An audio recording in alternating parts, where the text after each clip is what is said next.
Welcome to The Lock Shop with Nielsen and Hustler, powered by Coolbet Canada.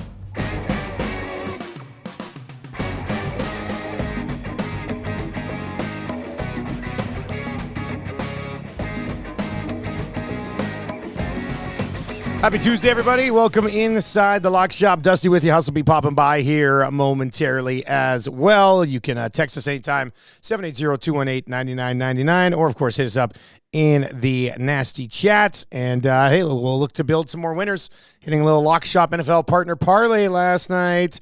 That helped up extremely well. So that was very nice. Worked out well. And we cashed that bad boy late in that game, came right down to the wire, but we ended up getting it done today. We're going to build, I'll have a little EST parlay for you that we'll put together as we work our way through the show. Dabbled in that a little bit earlier this morning, so we'll get into that. Of course, if you are watching on YouTube today and you want to chime in and play along, we can certainly do that as well. Big Maple. I saw Big Maple today. Big Maple was in. He dropped off some homemade packs for us to crack tomorrow during the 6 o'clock Christmas party. So that'll be a lot of fun. So Big Maple, good seeing you there. He goes, of course, Donovan Mitchell will be the first shooting guard to hit more than 30 points last night against the Rockets. You know what? This is why, trends are awesome. I get it. And I ride with a lot of trends along the way. But, look at last night in the National Hockey League, man. Horrible night last night for us in the National Hockey League, but we snuck in a late win in the National Football League. So that works out pretty well. Mark says, also very happy that most of the Seattle guys didn't show up on the stat line, making it to the fantasy football semis. Rod Z in the nasty chat today. Good day, hashtag nasty chat. Seattle now, what was it, 8-0 against the spread versus the dog in the NFC East. Is that? I got the little heart sign in front of me there. What was it yesterday? Were they 7-0, or was it even more than that? I'm sure whoever the next chat comes in will be able to see that as well. So 780-218-9999. Remember, if you do have any fantasy football questions, we'll get to the Fantasy Football 5 coming up around 11:50 today. And we'll set up tonight's slate in the National Hockey League. Probably take a look ahead to the NFL numbers that have already been posted for the upcoming weekend. Just a huge shout-out to Jalen Hurts for a couple of rushing touchdowns. That got the job done for me in the Marvel versus DC Fantasy League, and I've advanced to the semifinals over there, knocking off a team that was 10-2, juggernaut, so that was nice to see. 10-0, thank you very much, Rodsy. I was wondering about that one. As Rod says to Big Maple, no worries, Big Maple. Losses happen, right? You're not going to win them all. In fact, in the betting world, you're not going to win most of them. But luckily with these Lock Shop partner parlays, when we can hit those on a regular basis like we have been, that's going to go a long way. Mark says, Ja Morant return game. Are we getting in on that action? How could we not? If you have a play in the Ja Morant return game, let us know. Does he come out and send a message to the league? I mean, is that what happens here? We'll find out. Hus, what's going on, buddy? How you doing, man? All hail Drew Lock, the savior of the Lock Shop. That was incredible last night. A miracle. A miracle. The fact that it was a guy named Lock to come through for the Lock Shop in that fashion is not lost upon me, people. There was a little bit of magic last night. And Patty, I'm sure he's watching right now.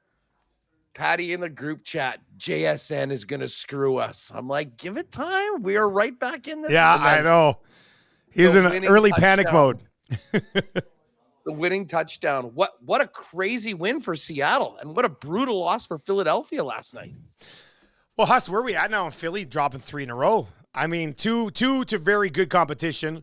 And then Seattle's kind of like one of those middling of the pack sort of teams that we've seen a lot around the league this year. So how much are you reading into a 3-game slide by the Philadelphia Eagles? A lot. I mean, their defense is not championship caliber. I mean, it's pretty much all I can say.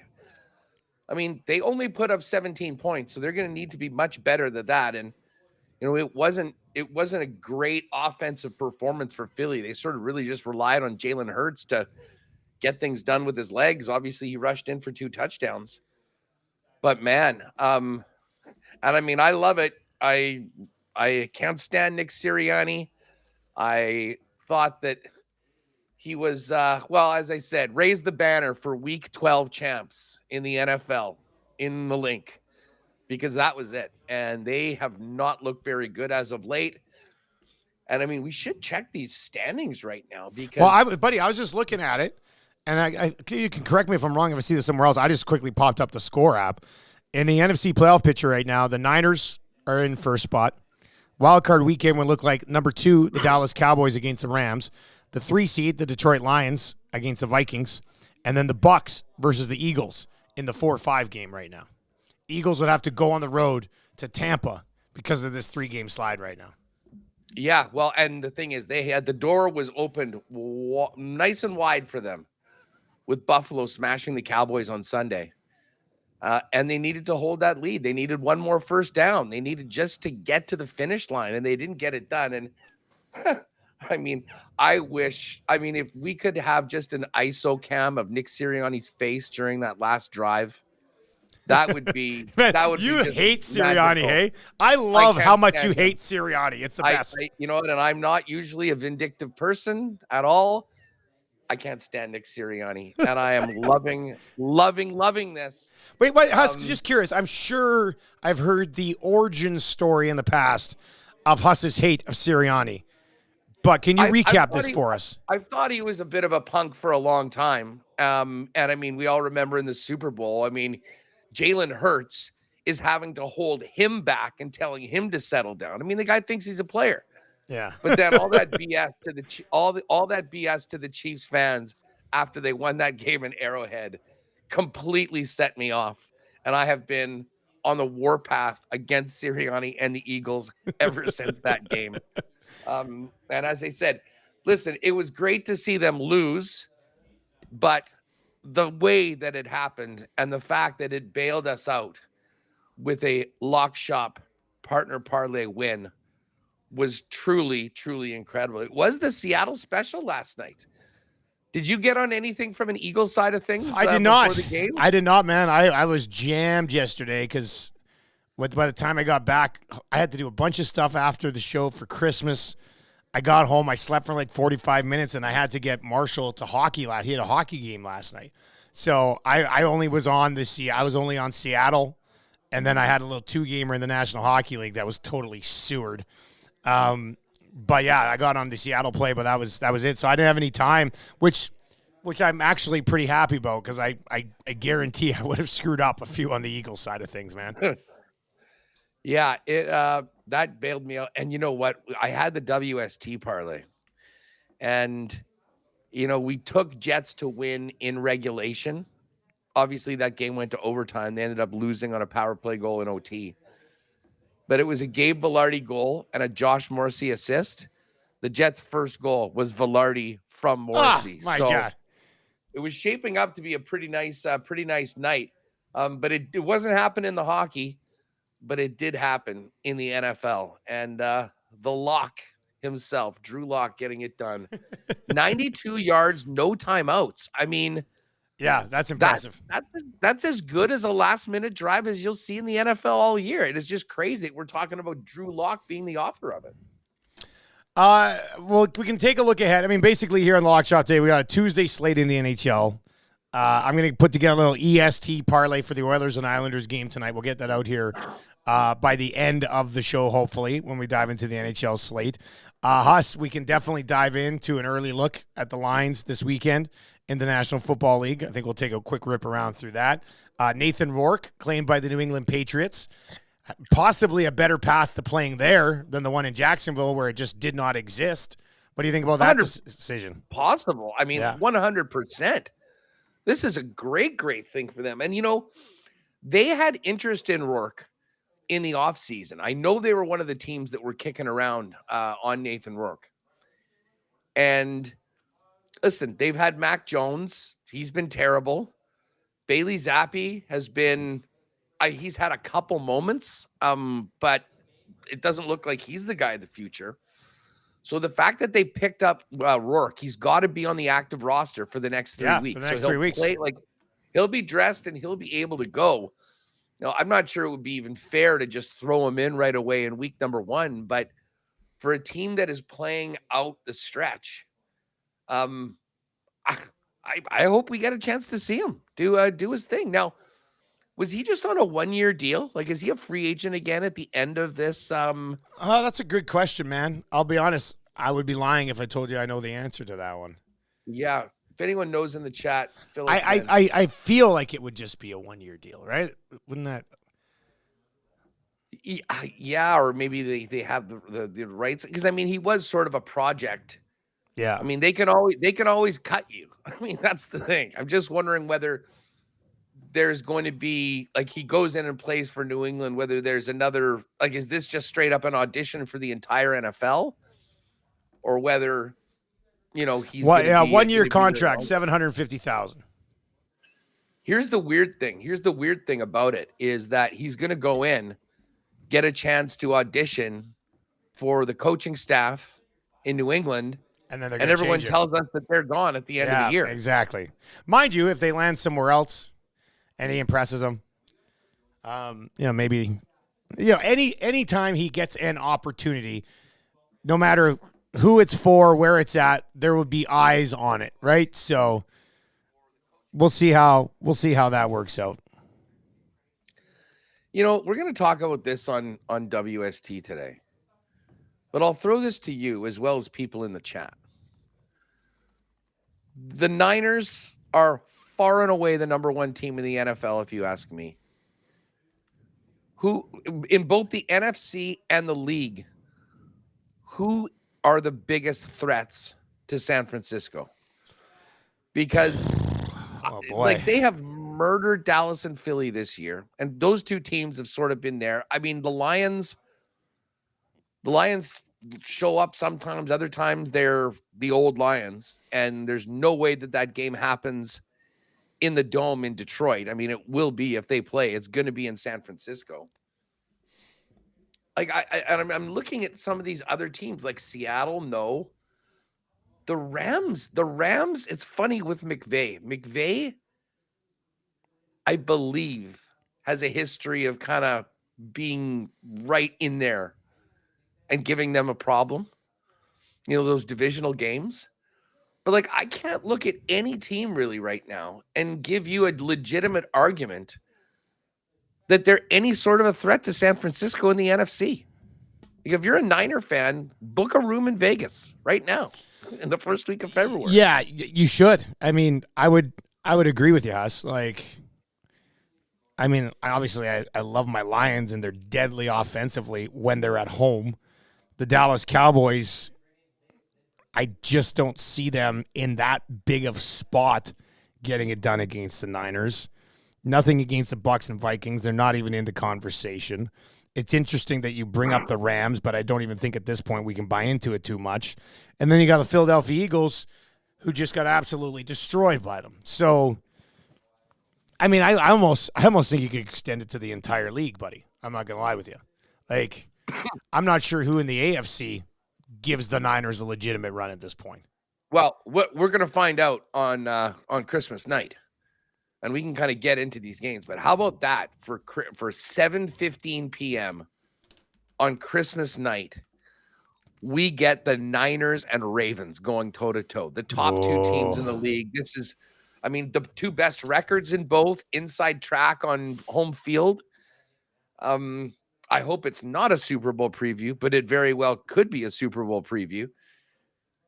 And, we didn't get into too much about the Sunday Nighter yesterday with everything else going on. But Lamar is playing at a very high level right now. In the past, I have not trusted him in the playoffs, and he has come up with some bad games. But, man, he is such a problem. I almost think that's the guy. It's going to take an otherworldly quarterbacking performance to beat San Francisco. And the only guys that are truly capable of that are Mahomes. I would put Lamar Jackson in that category. And you know what? Even though they're not in the playoffs right now, if Buffalo gets in, and we see this all the time, man, teams that maybe aren't even going to make the playoffs, they basically are playing playoff football the final month of the season. they get in and then go on a bit of a run. And I know Patty and the Mafia are starting to feel like the season is back on, and it is definitely back on after that win against Dallas. You know, it's funny. I think I was on the way driving in today. I was thinking about it. Like when you look at players who are truly the most valuable to their team, and you can look at Purdy, you can look at McCaffrey. I mean, you got two of them there. You got Dak. But with the Ravens' record, I don't know how Lamar shouldn't maybe be at the top of this. I know now it's tough because his passing yards are not even in like the top 10 in the league, but we know he does so much more than that, right? Yeah. Imagine what the Ravens are without that dude at quarterback. You know what I mean? Like they are not even sniffing the postseason right now, and instead they're sitting at the top of the conference. So they've won a lot of close games. Their defense is really good for sure. But I mean, like if they don't have Lamar, they're basically the Browns right now. You know, a pretty good defense and just piecing together your offense. Oh, by the way, in addition to the lock shot miracle last night, I had a fantasy miracle. What? Remember I was telling you I had the two playoff games? The two games. Did you take 6 teams to the semis, buddy? Pardon me? Do you take 6 teams to the semis? Yeah. And I went 6-0. Come on. I hit the middle last night. So I got enough points from Hurts and AJ Brown to win my matchup by 1.5 points, but they didn't get enough when I was going against them. I won the other match by 7. I got it. Like there was just a small area they could have ended up. So the Hustler Fantasy Football HQ is going to be working overtime heading into this weekend. Yeah, no doubt. Congrats. I only have 2 teams left still, and you got 6. The chances of going 6-0 with different teams is so small because, as I say, one guy helps you, one guy hurts. Who's you. the most common players on these teams? Is there like one or two? Like is a bunch of Jalen Warrens? I know you were talking about Jalen Warren a lot. Yeah, but I mean, he hasn't really been playing on a whole bunch. Did you load up on? Do you have Mahomes on a bunch of teams because he's your guy, or? Yeah, but I mean, Mahomes hasn't. He hasn't really been a huge fantasy stud this year. Yeah, he hasn't really been fantasy wise. I mean, I've got McCaffrey on 2 of those teams. He's been incredible. Oh, I had James Cook on a couple. He had that monster game. But it is really a complete hodgepodge of players, and it all came together. Watch me go 0-6 this week and then not make it to any finals. Yeah, that would suck. Would be really tough. Oh, Jordan Addison is a guy. He had a nice week. Yeah. Oh man, he was huge. So I'm quite excited about this slate. You know what? Why don't we take a quick look at this slate? And because by the way, so I was just reading that text from you guys. When are you off to Spengler? So I leave for the Spengler on Saturday, but I'm taking Thursday and Friday off because that will be Christmas time in the Nielsen household. Yep. And then I get back from the Spengler on the 2nd. And my parents are coming to town, and that'll be time I can actually spend with my family. So I'm going to be off until the 8th.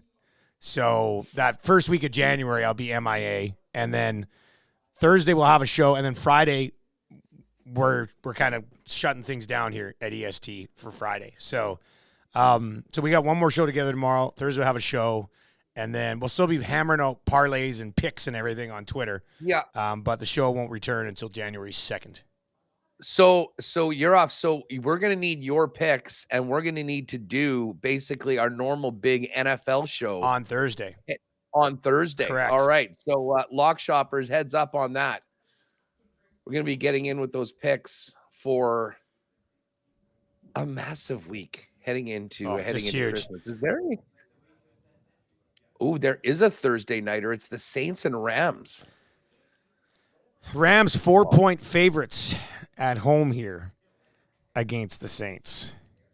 I'll be picking the Rams in that game. Yeah, We like the Saints last week against the Giants. Yeah, you like a lot of people against the Giants. By the way, you see DeVito's agent causing a stir with the pizza, the New Jersey pizza place?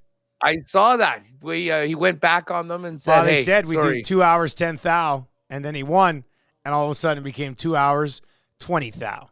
That's 2 bands. They went from 1 band to 2 bands, and the pizza place actually like outed them on Instagram. So yeah, greedy agents. What else is new? Tough look. Tommy DeVito should have taken the 10 grand because that guy's going to be working in a pizza place in a year or two. Like, I don't even think you're wrong, man. Like, yeah. Yeah, that was a little unfortunate, but you know what? Good for them because they had advertised it. They were all fired up about it, and then they got a fast one pulled on them by that sleazy agent. That's a great line. He's going to be working in a pizza place in a year or two. Well, you know what? You know what happens? Like with the legend of these stories, you know, he'll probably like might work in it, but he'll also like partially own it with his agent, and that'll just be his legacy. People will come down to DeVito's and they'll just talk about the game that he had, right? Like, and that'll be it. I mean, isn't his family looks like they have a restaurant or something because that tailgate, like with the cutlets. Yeah, that's a good point. That setup, that was as good of a tailgate setup as I have ever seen, and I've seen some of the best. Like that was so elite. That 2 tailgate setups is what the Niners are right now to actual teams in the NFL. They were that damn good. And I see DeVito. This is perfect for my Jalen Hurts and AJ Brown. They're in Philly. Oh, yeah. On the weekend. That's a get-right game for Philly. Philly's schedule the rest of the way is soft, man. They could still be looking at 3 more wins here. Season's beatings for the Philadelphia Eagles. Who do the Eagles have here? They've got Giants, Cardinals, Giants. Yeah. And the Cowboys. Dallas has another tough game. They get Detroit. They're at the Dolphins this week, then home to Detroit. That'll be a good one, actually. Yeah. Detroit in the Dome. That's our over game. And then at the Commanders. So huge. I think I like Philadelphia down the stretch here, too. I mean, they got 3 get-right games, basically, right? So. Yeah. And then that basically means that, like, if that happens, if Dallas loses one of their games, Philly runs the table, the Cowboys will end up being the 5 seed. They'll go on the road to the winner of the NFC South, which right now is Tampa. And then presuming that they win that game and there's no upsets, they'll go and get their ass kicked by the Niners in the second round of the playoffs. and then the winner of, in all likelihood, Detroit and Philly will be the team that comes up next. Like, there's not really any of these teams, like, unlike the AFC, where I think if the Bills get in, they are going to be really, really live and a very, very tough out for somebody. And I might even say the same thing about Cincy with the way Browning is playing, right? To be honest. Yeah, but in the NFC, there's not that team, right? Like, not there. Do the Vikings scare anybody? The Rams? I guess the Rams maybe, like, of all of those teams, might be a team that, would give, like, if the Rams were going in and playing Dallas or Philly right now. Solid running game. Yeah, okay, Dallas, Philly. Yeah, maybe. Not the Niners, but. Especially if it's Philly. If it's Philly. Because, Philly can just survive, get these 3 wins, and get the 2 seed. They will be, although I guess, what's the story with Detroit? Has Detroit and Philly played this year? Yeah, they lost to them. I'm pretty sure that was. Let me double check. I'm pretty sure that was one of their. Oh, geez, what was the score of that game? I'm just trying to look it up right now. Somebody might even have it quicker. Actually, I can get it pretty quick. No, here we go. Detroit. What, did they not? No, they haven't played them. Oh, I was thinking the Ravens. It was the Ravens game I got them confused with. Yeah, they got crushed by the Ravens. So what is their conference record? Detroit's conference record is 6-3. Philly's is 6-3. Well, we're going to need to dig this deep because I'm trying to think of what that next is. They'll probably have common opponents or something like that. Their next one, their next game. Ironically, both teams beat the Chiefs, so that will be the same. And again, their division record is incomplete right now because they finished with all those divisional games. So anyways, it's all up in the air, but a lot is riding on this weekend. And, that Thursday nighter on paper doesn't look very good. But when you think about the NFC, the Saints and the Rams are both 7-7. The winner of this game will be in a playoff spot going into the next week. I think I'm going to be on the Rams in this one. I don't have a lot of faith in the Saints traveling, and I'm pretty impressed with where the Rams have been. Well, they have a great running game. And then, Stafford's got a couple of weapons there right now. Like they look like in the NFC right now, the Rams look like they deserve to be a playoff team. You know what I mean? Like, so. I agree. Yeah. I think that, no, actually, let's take a quick look at these futures here. What do we have here? The Niners are now minus 111 to win the NFC. That is, I still might bet that, to be honest. What'd you say it was? Minus 111? Minus 111 to win the NFC, like to get to the Super Bowl. AFC, Baltimore plus 205, Chiefs plus 305, Dolphins plus 405, and guess what? Then it's the Bills plus 550. Not even in a playoff spot right now. But I'm sort of with this, and man, the Jags have dropped 16-1 for Jacksonville. Cleveland 18-1. And then Cincy and Houston are 35. Miami minus 222 to win the AFC East. Bills plus 185. Eagles minus 270 to win the NFC East. We just sort of talked about that, kind of just looking at the schedule. So Philly, heavy favorite. And here's the updated regular season MVP odds. Brock Purdy minus 200. Crazy. Yeah. Especially when the fourth guy on the odds is your running back. You know what I mean? Like, if you go and look, Brock Purdy does not throw the ball near as much as these other top-end quarterbacks, right? I don't know. A lot of the times he's throwing it to McCaffrey. Yeah, exactly. But he's been awesome. Like, I can't take anything away from him, but I'll be continuing to beat the drum of McCaffrey because we do have a 70-1 preseason ticket on him to win the MVP. He's now down to 9. Lamar's 5-1. Dak is 6-1. I mean, after what happened on Sunday, I'm not really sure how Dak is in the mix anymore. But I'll tell you what, if Christian McCaffrey has a couple monster weeks, which is highly likely, they can sit him out in that final game. It absolutely could. They've got I'll tell you what, if McCaffrey balls out against a Baltimore defense, like this game on Sunday, this is not over yet, I guess is my point. Well, yeah, what if Lamar goes and beats the Niners?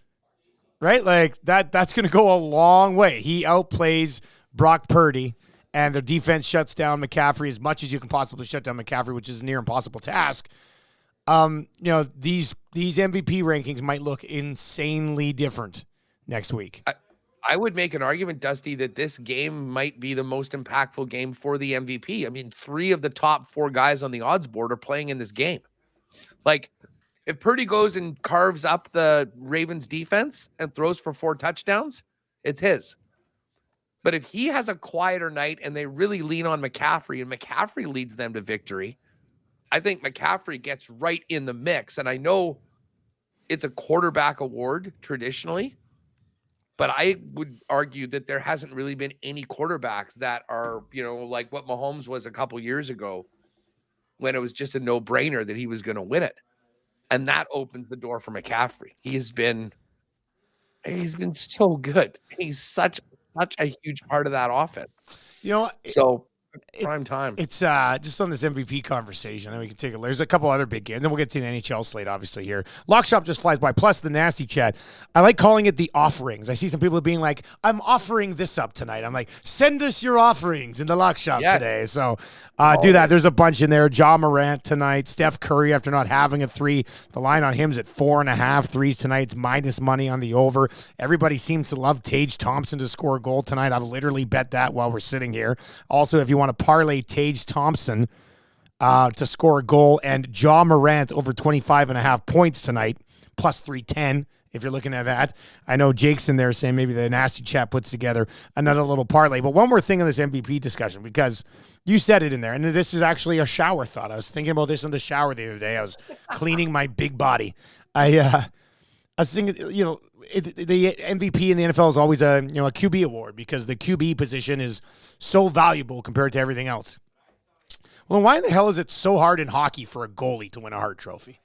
Because goaltending is by far the most important position in the game of hockey. I mean, it just is. Nothing against McDavid, nothing against Matthews or Kucherov, but goaltending is by far the most important position in hockey, and you basically got to pull out every single tooth in a mouth to get a goaltender in the mix for the MVP, even in the discussion, let alone winning it. Yeah. So, I mean, I guess the argument there is that the position is just so different than everything else, and there is an award specifically for the best goaltender.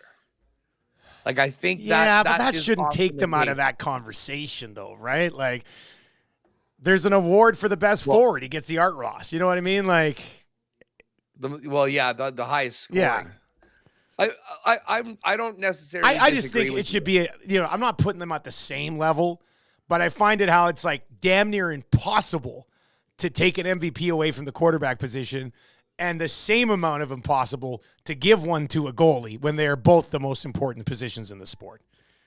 I don't know. It's just, I don't know. It's like I said, it was in the shower. I don't know. I was just thinking. Who was the last? Was it Theodore, the last goalie to win it? Has anybody won it since Theodore? I don't think. For some reason, I feel like maybe, but probably not. That year Hellebuck won the Vezina. He could have easily been the MVP. I mean, he dragged the Jets. Carey Price, 2015. I knew there was one. Oh, okay. Yeah, so Theodore, Carey Price, Hasek won one once, but it's just more goalies win than non-quarterbacks, non-QBs. Yeah, that's a good point in the too. NFL. And again, they've got that offensive player of the year. Just a couple other updates from these futures. The Jags are minus 128 to win the AFC South. Texans plus 285. Colts plus 255. And wow, I mean, last week, the Saints, Falcons, and Bucks were all like plus 175, plus 180, plus 185. That win in Green Bay has taken the Bucks to minus 159 favorites. Saints plus 175. And the Falcons should be 75-1 after losing to the Carolina Panthers. That team should be nowhere near the playoffs. What the hell happened to Bijan Robinson, by the way? Arthur Smith? Like is that what happened? This guy was yeah. No, it's somebody texted in 780-218-9999. This was from Fat Efron. Says the naughty list: Barkley, Ridley, Higgins, Jerry Jeudy, and Arthur Smith, because I have London and Robinson. Nice list. Like that's tough. He said his nice list is only Sam Laporta. His whole team is full of naughty lists. His only nice list is Sam Laporta. But I think you look at Pitts, you look at Robinson, you look at the inconsistency of Drake London, and it all comes back around to Arthur Smith. Mind you, he does mention T. Higgins in there. That touchdown that T. Higgins scored in that Bengals game where he grabbed it and then like spun it, that was next level stuff, man. I really want to see T. Higgins as a true number one target somewhere, because I think he could be a bloody monster.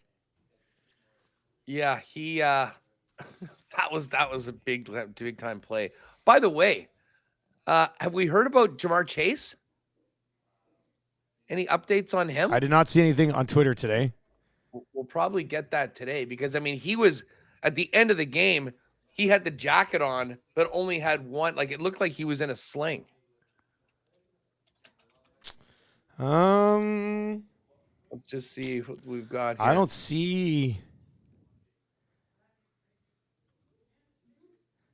Yeah, I'm just kind of looking over back the last couple of hours, and well, the rap sheet or chef, do you tweet anything about these guys? I'm just looking right now. Doesn't seem to be. They're probably. I'm sure there'll probably be an update later on today. I'm sure. Yeah, it Zach is still will just speak Tuesday, after so yeah. No, that's a good point.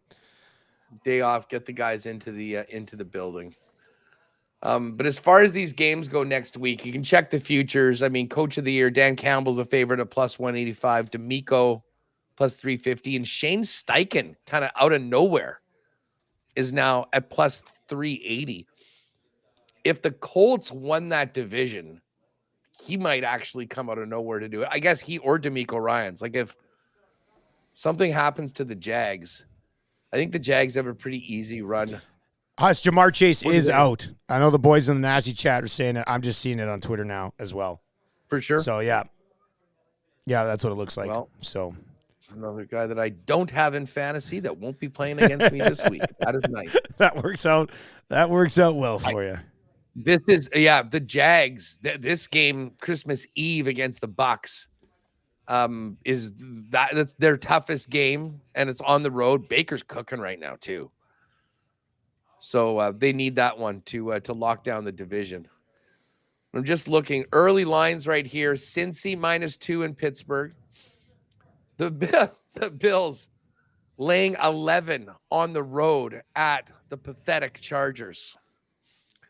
The Falcons are -1 at home against the Colts. Everyone's going to be on Indy in that game.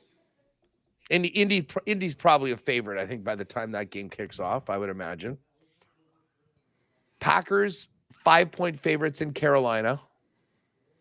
Whoa, huge game. Cleveland at Houston. That's a big one.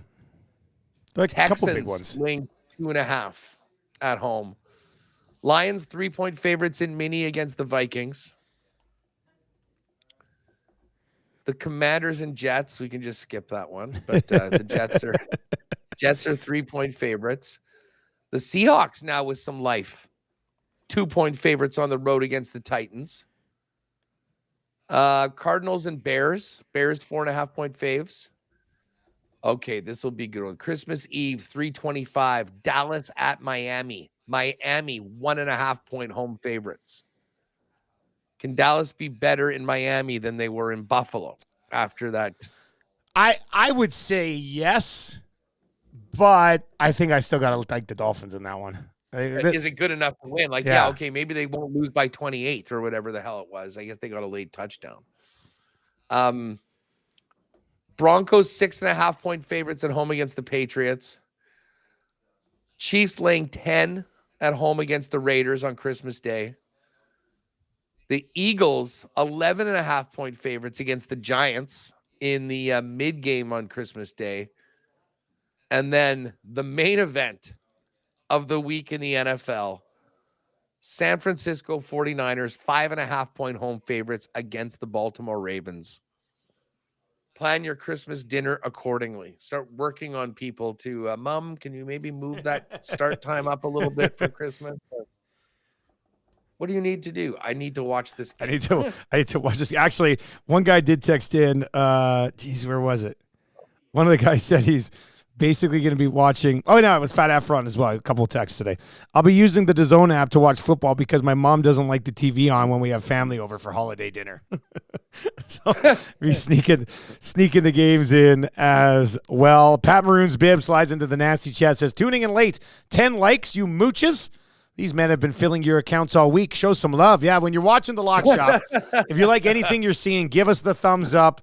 Helps the algorithm, pushes the Lock Shop out to more people like you, and we continue to grow the Lock Shop and what we're doing with WST and EST. How should we get into the NHL slate? It's already 11:41. Should we? You want to slide into that? Just very quickly. Do you have it? Are you allowed to make any picks on the Spengler? I'm just looking at the Is it up? outrights here. Is it up? Team Canada plus 200. Frolunda HC plus 350. Oh boy. HC Dynamo Pardubice plus 400. HC Davos The host. 475.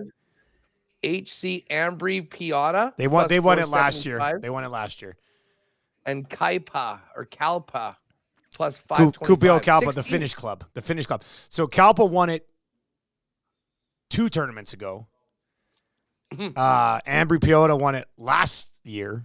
Canada hasn't won it since 2019, but we had Bruce Boudreau on our show this morning, and Filthy Bruce was incredible. And at the end, he goes, I want to go over there and deliver a gold for Canada to just show that we're still the best in the world. I was just like, oh man, Bruce is fired up right now. So yeah, we'll see the he's coaching the team. Yeah, he's coaching Canada, the Spengler Company. I'm going to spend all Christmas with him. So we had Bruce on the show today. We talked wrestling, we talked everything. It was pretty awesome. You got to go back and watch it. He's an absolute beauty. Obviously, Filthy Bruce has become a legend here in Edmonton. So did you tell him about the Filthy I told Bruce him about it. He gang? goes, it's good to know that my swearing's led to something. So yeah, he was pretty good. He was a lot of fun today. Where how come I'm not seeing these? Where did you go to get these? I'm looking.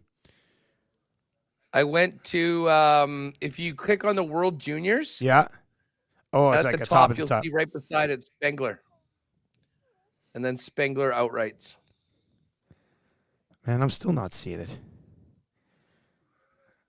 Do you see the World Juniors in the? I clicked on World Juniors, and then I see outrights. Right at the top.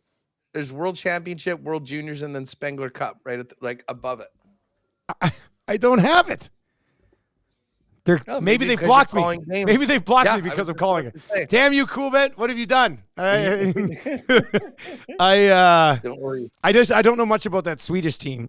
Canada needs. They didn't even win a game last year at the Spengler, so they got to have a big time bounce back. So I would probably sprinkle Canada in this situation. It's been a while since they won it, but it is tough. I mean, all these other teams are together all year. Canada's putting together this group to kind of come in last second and win a tourney. So there's always kind of a bit of a disadvantage. I will throw this out there about Davos, since I've been going, has been kind of a disappointment. Ambry Piota, who are just from a village of 5,000 people. The win last year was the biggest win that they've had in 85 years of existence. And since they've been coming to the Spengler, they have never lost a round robin game. So keep that in mind, because you might be worth sprinkling them to. Well, going back to back in the Spengler's tough, but this means everything to them. They're a small Swiss club. The owner last year was bawling, he was in tears as they were winning it. It was just unlike anything you see, man. It was awesome, man. You know what? Obviously, I can't do this, but one of these years, I should just jump a flight over and hang out with you for a couple days. There it is. You're off and go to some of these games. I refreshed. I've got it. Look at there this. There you go. Beautiful. Yeah. Oh boy. You got any feelings on this NHL slate for tonight? I mean, not after last night. My goodness, things did not go well last night in the National Hockey League. I do have an EST parlay that I was going to lay out. Nothing too crazy tonight. We were going after those 6-leggers last. I mean, we had some success with it. For that Oilers-Islanders game tonight, we're going to get on, and I texted this to the boys. Should be up in the exclusive section here at some point. Oilers money line. Evander Kane with a goal tonight. He's been a little cold lately. And then obviously McDavid over 1.5 points. We are still getting McDavid over 1.5 points at plus 111 today.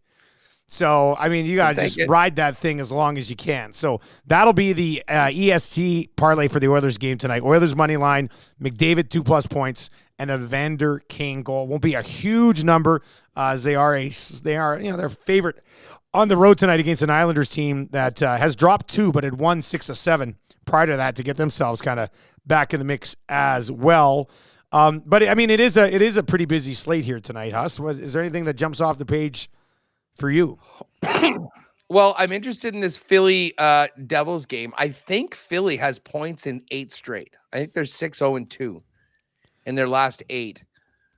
But I expect the Devils to be in an ornery mood after getting waxed 5-1 by the Ducks of all teams in their last game. A Although I don't like the number as much at minus 156. I thought that would be a lot closer to even. Vegas is in Carolina to take on the Canes. Vegas the is Canes, a dog right now, right? Exactly. And the Canes have lost 2 in a row. They beat the Sens and Red Wings. They've lost the first 2 games on this homestand against the Preds and Capitals, and now get the Stanley Cup champs coming in. And I mean, Vegas has just been, they lost that 1 game to Buffalo the other day, but other than that, they've won 5 of their last 6. I have a hard time not jumping on Vegas as a plus 150. You never get the opportunity to really do that. No. So I don't mind Vegas. By the way, I don't mind. Rod Z is on the Sharks money line against the Kings tonight. Just saying. Oh, yeah. That's a big test of Rod Z's magical powers. I think he had it in the nasty chat. The Kings are 0-10 versus San Jose after an overtime loss or something. What was it? Where is it, Rod Z? It was a pretty deep trend. I mean, Rod Z, I love you. I don't know if I'm going to get on the Shark. Well, I might sprinkle just because. But, yeah. Where do you come out on the Sens getting the new coach bump at minus 114 against the Coyotes? Yeah. Minus 114. Jacques Martin and Alfie on the bench. You know what? I'm in. Yeah. I'm in on that. I like Vegas. We like Ottawa. Do we put New Jersey on there? Great game. Vancouver at Nashville. Nashville has been on fire. For like weeks now. Nashville's been playing well. And the Canucks have won 5 of 6. What's the goal? What's the goaltending? It's going to be Saros, I'd imagine. If it's not Saros, I will take the Canucks. Starting goalies. Where are we here? Casey DeSmith versus UC Saros. Yeesh. Not even Demko. I'd have to go with Nashville. I take Saros over DeSmith and that. DeSmith's coming off a shutout though. I think I think he had a shutout in his last game. Yeah, Saros. Well, maybe we'll stay away from that game. Avalanche game is off the board. Well, you know what? Maybe I'll stay with my original pick. The Devils, Golden Knights, Ottawa, plus 562. Okay, Devils. Jake, mark it down, buddy. Let's boost this bad boy. Devils, Knights, Sens coach bump. Would you say it was all money plus? Line. Was 562 before Vegas is plus 150. Yeah, plus 562. So we'll probably get that into. Well, that's nice. A little bit over 600, and then I guess tomorrow, our last show before you basically are off for Christmas and off to Switzerland. Yeah, it'll be. I have so much prep to do for this tournament still. Like, I've just been so busy with Christmas and still building stuff for EST. I haven't even dove into the rosters yet, so I'll be doing that. Well, you know what? Probably maybe on the way do over. That tonight. Yeah. Maybe do that tonight and then come in with some Spangler knowledge. Yeah, okay. Yeah, no, I like that. Before you leave. Yeah, because technically that'd be before I start calling the tournament, right? So there's nothing sketchy going on. I mean, I might fire out a few text messages once I'm over there. We'll see how things go. But it should be a lot of fun. Foisey's in. Send us your offerings, your lock shop offerings. Let's see here. Foisey says KD over 34.5 points plus assists tonight. Rod Z, Jaw is a ball hog. I think that's 25.5 tonight for John Morant. I would think. Don't you think Jaw goes over in his return here, Hus? He's not coming off an injury, right? Like, I think there's a hey, what's up? Oh, this is he's coming from the yes, exactly. He's allowed to play again. Is Memphis any good? Well, they're a hell of a lot better with Jaw in the lineup. I know that. Like, how have they done without him in? Let's see here. They're 6-19. So they're not very good without Ja Morant. Weren't they a 50-win team last year? They were one of the top teams in the conference last year. Oh. Yeah, he's kind of important. Well, and Golden State, I haven't been paying enough attention to the NBA. The Warriors are outside of the playoff line right now. Yeah, they're just outside of the 7 to a 10 spot. Yeah, Like not T-Wolves. good. Minnesota Timberwolves are 20-5, the number one team. Yeah. Yeah, the West is actually pretty strong this year, man. And that's without Memphis being what they were last year. So, it's nice. I'm gonna have to start getting back into the hoops because I don't even want to bring this up, but we've only got a few. I know. Don't even say it. Don't even say it. Don't say it. Don't worry. We'll have golf. We'll have association. We'll have a ton of hockey. Yeah. And, lots of good sports talk here on the Lock Shop. Rod Z, Memphis, 8-0 in their last 8 first quarters. Also points out, I don't know how Rod has like every single trend about everything we talk about right on the spot. It's insane. But the new coach bump is 3-0 this year in the NHL so far. Yep. So, well, we're rolling with the Sens tonight, in addition to Jersey and Vegas. So we'll get that up. And as I say, tomorrow, I don't know if you want to drop your picks for Thursday for the weekend. yeah, that's probably what I'll do. Tomorrow. I'll probably pass them along.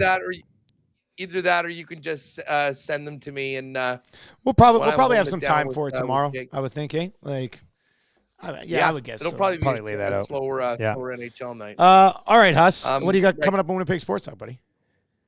Well, we have we'll talk about the game last night. Look ahead to Detroit coming in, and then I have beef with Greg Wyshynski.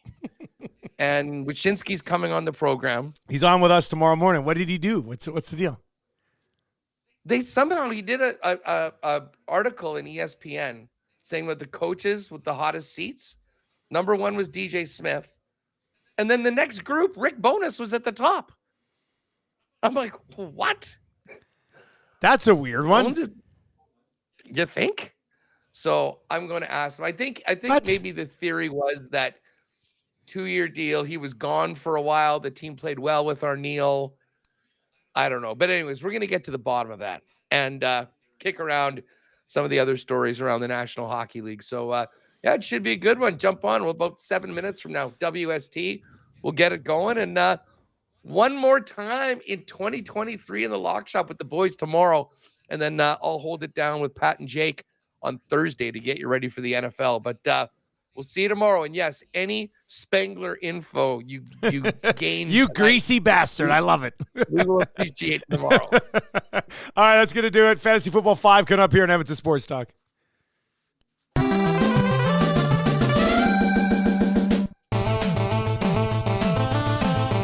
All right, another fun edition of the Lock Shop with myself and Hus. Thanks to all the nasties who keep that chat moving along. I think we're building something real good there with the new version of the Lock Shop every single day, 11 o'clock on Edmonton Sports Talk and at noon out in Winnipeg. If you have any fantasy football questions, now is the time. The Fantasy Football 5 brought to you by Century Casino, Sports Bar and Lounge. Lieutenant Eric had his final Monday night visit last night, and what a crew.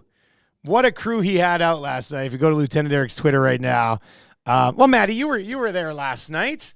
Nice little crew there. It seemed like Lucas was there. Wonderful time. Luke, Jason Andrea, VR Montenegro, Fergie's Prostate, Atif, Dustin with a Y, Trevor the Savage. I might be missing people. Renee was there, obviously.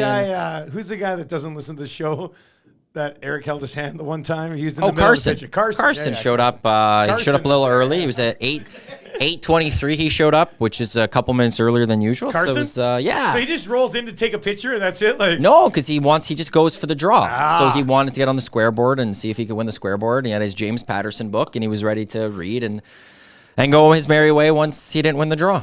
Who won the square board last night? Box Pounder was there. And his wife were there. And Box Pounder won the jersey. You hit the machines after with Eric? No, but he hit it during the game. He said he hit it during the game. He hit it during the game. Oh, wow. Mid-game winner. Yeah, he did that when me, Dustin with a Y, and Luke were looking at minor league baseball team hats on fanatics.com. Some nice ones? Some really cool ones out there. Like you don't even need to care about the team. Just get the cool-looking hat. Well, they had the theme night hats up there and stuff, so you could get, like, the Philadelphia cheesesteak night. Philly cheesesteak night. One of their minor ball teams had like a Philly cheesesteak night. So you get those type of, it was really cool. So yeah. Oh, I like that one. Mark says, somehow I won my playoff match with a team with Eckler. Do I bench him for Gus Edwards moving forward? Is that where we're at on the Austin Eckler season? Let me bring up some rest of season rankings. Let's see. Where should we go? Rest of season. I have a fantasy defeat I have to bring up after. What? You bring it up now. I'm going to look up this Eckler stuff. So Warren Barris from the Bear. Yeah, 100.3 the Bear. He had Lockett and the Seahawks kicker win, and he's in the playoffs. His opponent had 89 points. He finished with 88.94 points. Oh, my God. 0.07 points away from the win. Seriously. Now, that's sucks. a crushing one, but he then later told me that he slept in on Sunday. He had Tyreek Hill on his lineup. So if he makes one change, likely he's in the playoffs, but he ends up missing out Diesel 89 to 88.94.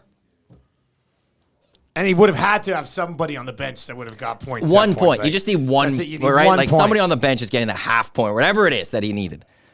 But yeah, that's he was texting me that yesterday. Says may never play fantasy again. That is a major. I mean, it's self-inflicted, but also a heartbreaker, and that's probably the worst kind of fantasy loss. That sucks. One of my confessions on the Nielsen show earlier this morning was that I think I have to dial back leagues again.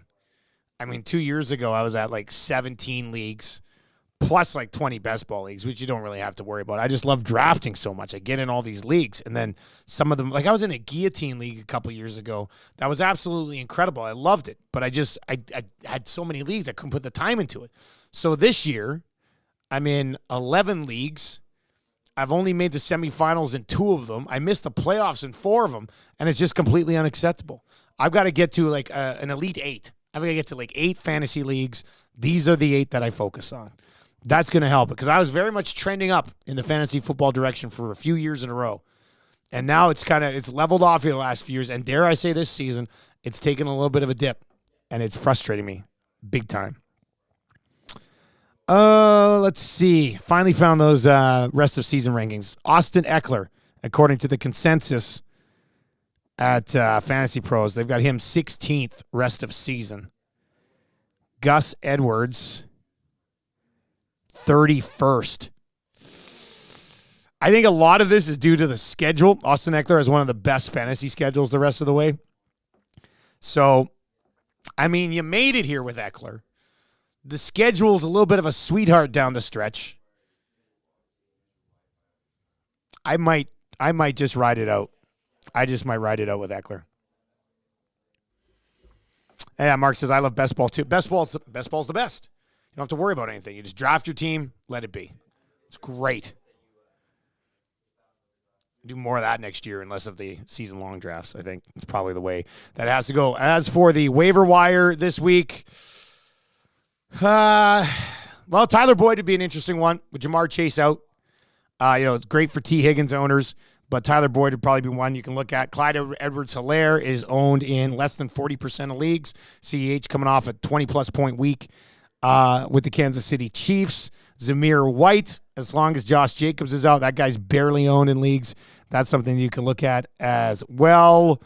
Outside of that, I mean, there's not too much that's moving the needle. I'd be interested to see where some of you come out on like guys like Browning and Minshew in 1 QB leagues, depending on, I'd say like how many good fantasy quarterbacks are there right now where if you're in the bottom end streaming, some of these guys, depending on the matchup, might be worth a sprinkle at some point here in the playoffs. All right, on the way, 2 guys and a goalie coming up. I put together a little game on guys who played for both the Oilers and Islanders.